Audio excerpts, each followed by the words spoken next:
Welcome back, Crammers, to question 10. Solve the simultaneous equation 7x plus 3y is equal to 3, 3x minus y is equal to 7. Show clear algebraic working.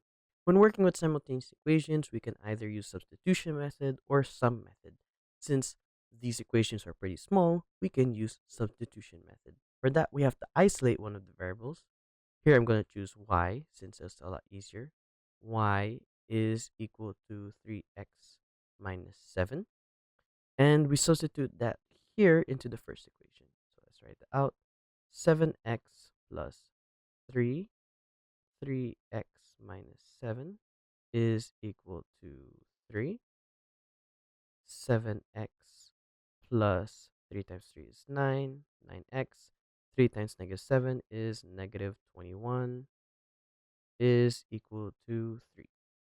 16x is equal to 3 plus 21.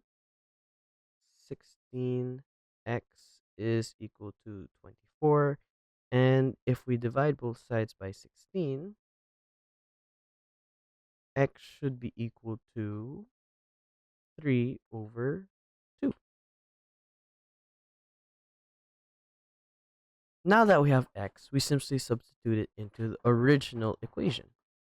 So y is equal to 3 times 3 over 2 minus 7.